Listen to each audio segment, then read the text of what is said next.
Life at sea on board a submarine is unlike anything else on this planet. It's a cramped undersea world where sailors work and live in for months. A very tight place for 155 people to live and work while underwater. And it's quite impressive how the crew members manage to stay away from each other. How they are ducking, bending or dodging to avoid running into each other while walking on the very crammed hallways. Submarines are an all-volunteer service, a fact that brings a certain amount of pride. Submariners say it is a certain kind of person who chooses a life under the sea, working in an environment incompatible with human life. Here space is precious. The nuclear reactors and propulsion takes up a third of the vessel, to which it adds up the flood tanks, a lot of cables, pipes, valves, missiles, torpedoes, and other equipment. So sailors are left with a very tight work and living space. The crew operates on a 24-hour day, split up into sections of 8 hours each. So they are on watch for 8 hours and have 16 hours between watches. Those that are not on watch will be doing maintenance, training, or other extracurricular work, leaving them with some or even no free time. Sailors have very little private room, and most of it comes down to their bunk beds and pulling the curtain. On the US's largest submarine, the Ohio class, on the third level off to each side, there's 16 bunk rooms in total. Each room has 9 individual racks, also referred to as coffins. And there's a little bit of storage space underneath it.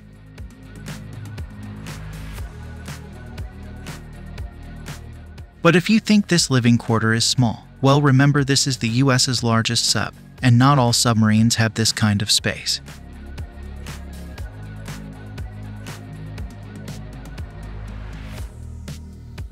Moreover, many times there are more crew members than bunks, and this means sailors have to share the bed. Those that are not in their designated sleep period will leave their living space open for other crew members to get rest.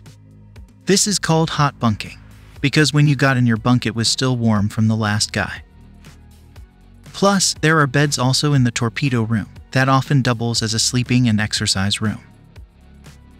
Let's take a closer look at what the bedrooms look like.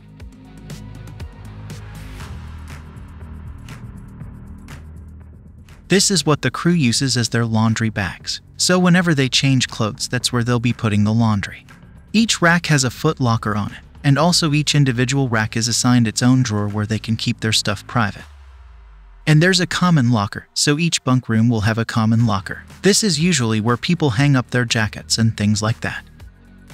Here's where sailors can fit their clothes, extra flame-resistant coveralls, working uniform, and place them in there, usually for the duration of the underway. There are no more than 3 toilets and 2 showers for enlisted to use, and they're pretty much open all day. Also, there's 1 shower for Chief Petty Officer, 1 for the officers, and 1 shower for the Executive Officer and Commander Officer. They only have 3 to 5 minutes of shower time. But if they have excess water supply, the Executive Officer may authorize Hollywood showers, meaning they can use continually running water. A sailor could shower however frequently they choose. In fact, the chief of the boat will usually demand sailors to take a shower if they smell like sweat. Officers share with 2 other officers a small room that has 2 drop-down desks and a drop-down sink. But unfortunately, they are censored due to the classified nature of the work that they do. There is a laundry room on the sub with 2 washing machines and 2 dryers where the crew members do their laundry. They assign different days and sign-up times for each individual to be able to coordinate when they're off watch and be able to do their laundry.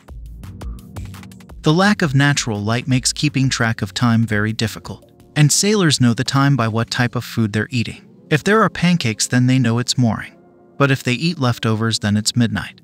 The food on the submarine is famously great. It kinda compensates the harsh conditions sailors have to face, so they eat pretty well. In fact, the best food you'll ever find in the military is on a submarine. A good meal is a major source of keeping a high morale, since they work long hours and have limited to no communication with their families. Low morale can lead to mental distraction and can lead to mistakes, which are not tolerated in this field of work. So submariners get the best food, as well as the best cooks. They don't just peel and boil potatoes, they're trained at culinary school. There are 4 meals a day because of watch rotation, and the crew has ice cream available 24/7 to boost morale. And there is the same menu for the officers as it is for the enlisted men. This space is called the crew's mess, where the crew eats their buffet-style type meals. They eat 3 or 4 meals a day depending on their schedule, and again, they eat pretty good. US's ballistic nuclear submarines can carry enough food to stay submerged for about 90 to 120 days without any issues. So they have to get 90 to 120 days worth of food stored on board. To put it into perspective, one submarine will typically carry about 20,000 pounds of food and will have about 1,500 pounds of ribeye rolled beef, 1,500 pounds of ground beef, 1,200 pounds of chicken breast, 400 pounds of bacon, 9,800 pounds of flour, 2,500 pounds of sugar, and more than 1,000 pounds of coffee, which, and this is the most important, always brews in the coffee machine. But since space is limited, the cooks and sailors have to get pretty creative in finding ways to store it and distribute its weight as evenly as possible inside the submarine. Everyone's bunk starts out with a bunch of cans underneath the mattress, and they even store canned foods in the showers. Also, the eggs and perishables are stored in the escape trunks, since the ocean is pretty cold because of the submerged depths they normally operate. Fresh food is the first that runs out, so then canned or frozen foods are in line to get served. And here's where the cooks also have to get creative but with their cooking. 6 to 8 people cook on a submarine, and they have to be ready to serve a meal at any given time. The biggest challenge to cooking on a submarine while underway isn't necessarily the limited space, but anticipating the submarine's movement. When the boat makes an unexpected move, then all of a sudden, all the hard work could be on the deck. The mess hall also doubles as space for sailors to spend their free time watching movies, playing video games or cards and board games. And most submarines also have a small gym that allows sailors to work out. Onboard fitness equipment generally includes an exercise bike, rowing machine, weights along with boxing gloves, pads, and punching bags. There's another hard aspect of submarine life, aside from the very tight space and lack of natural light: communicating with the outside world. This is a very difficult process and strictly regulated. Submarines are sometimes equipped with onboard devices that can connect to the internet with higher data rates, including via satellite. But there is no such thing as a direct message platform in the submarine community. In addition to letters, sailors rely only on emails. And the thing is that every single email is read, examined for policy violations and operational security. So whether or not a sailor gets the email is up to those who are responsible with inspecting. The only time they get a chance to send emails home is when the submarine surfaces. But even then, receiving or sending an email isn't always guaranteed. When they're at the surface, the crew's access to the internet can be severely restricted. It is normal for sailors to go as long as a month, or even 2, without sending or receiving emails from home. Though they do have missions where they can receive or send emails every week. This happens because when they send or receive emails, they are giving off a signal, thus exposing the submarine to detection by anti-submarine forces. So sailors are not allowed personal use of Wi-Fi or Bluetooth within a submarine. If personal computers or phones are allowed on board, the crew members can only use them when they are ashore. The whole point of a submarine is to pass unseen in order to be able to do its mission. Communicating with the outside world exposes them to high risks, as it could leave them vulnerable to detection. There is one thing though that submariners are allowed to do when others in the Navy are not: growing a beard. The grooming rules are more relaxed for sailors on a submarine than any others in the Navy. They are not required to shave every day. They can even grow a beard to a certain point, and their hair length and style are not so regimented. When it comes to providing medical care for any sick or injured crew member, there is no doctor on board a submarine.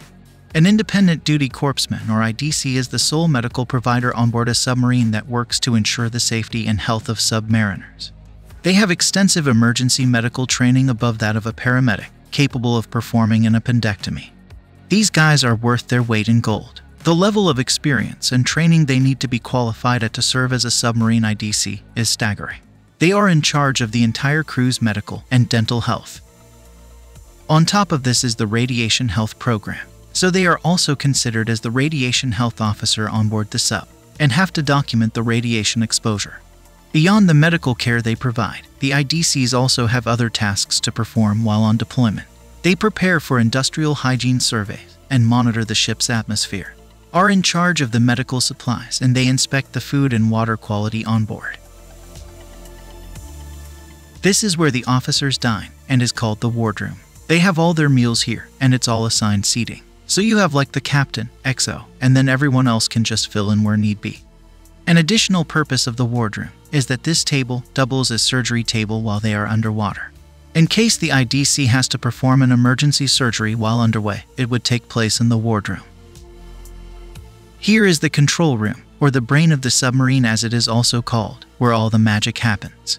From here is where the sailors drive and operate the submarine, change buoyancy and direction of where they're going, and keep the ship safe. With the assistance of sonar and their tracking contact, they make sure not to run into potential contacts while navigating around in the waters. And here is also the submarine's fire control. Everything will be managed from the control room. It really is the brains of the operation. All the decisions for the submarine are based at control. Moving next to the torpedo room, here is the weapons launch console. They use the weapons launch console to help communicate weapons launching operations with the sub's fire control. There's also a missile control center where they monitor the safety and security of the weapon system, plus they maintain targeting and the launcher ready. At the launcher console is where they can control opening hatches, shutting hatches, monitoring tube temperatures and pressures. And on the fire control side is where sailors maintain the guidance system and the missiles themselves. So you can think of launcher console as the brains of the weapon system and fire control as the brains of the operation. Nuclear ballistic missile submarines are specifically designed for stealth and for the precise delivery of nuclear warheads. They perform deep-sea operations and serve as nuclear deterrent, forming one of the three arms of the nuclear triad. So it's fair to say that sailors who volunteered for this type of work have another distinction that sets them apart from anyone else in the military. Plus, there is a say that they are the only fighting force in which virtually every sailor gains weight during a deployment. About 10 pounds on average. This kinda proves how good the food is on a submarine.